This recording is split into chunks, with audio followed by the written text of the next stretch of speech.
François, j'ai trouvé ton association assez géniale de prendre ce verset de l'Évangile de Marc, où Jésus parle du cœur de l'homme. En réalité, c'est encore une question où les Juifs faisaient une confusion et ils se lavaient les mains de peur d'ingurgiter quelque chose de mauvais. Alors Jésus dit, c'est pas ce qui va rentrer en vous qui est mauvais, c'est ce qui sort de vous qui est mauvais. Vous êtes corrompus à la source.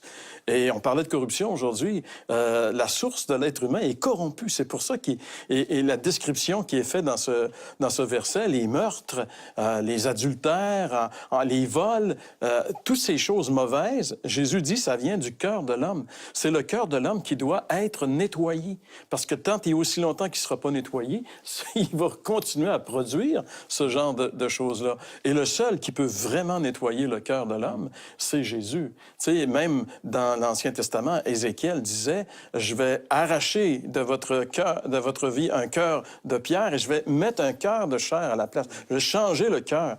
Et en fait, ce que Jésus fait, c'est ça. C'est qu'il enlève ce cœur qui est pourri, qui ne peut engendrer que de la pourriture, et il met un cœur nouveau.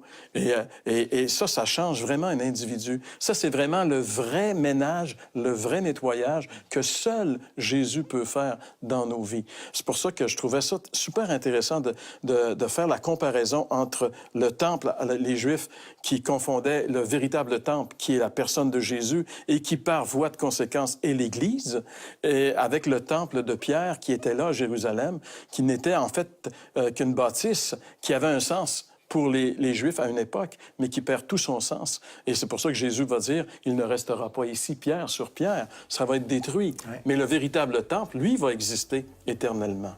Et c'est ce qui est merveilleux, c'est que ce temple-là, c'est l'Église, et on peut tous en faire partie par la foi en Jésus-Christ.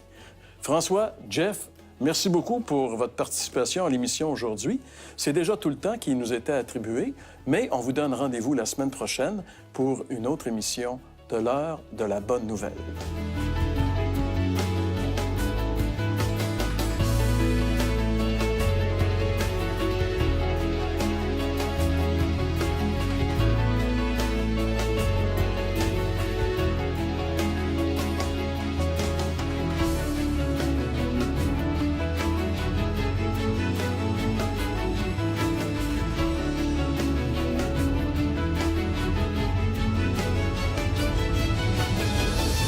Ceci était une émission payée par l'heure de la bonne nouvelle.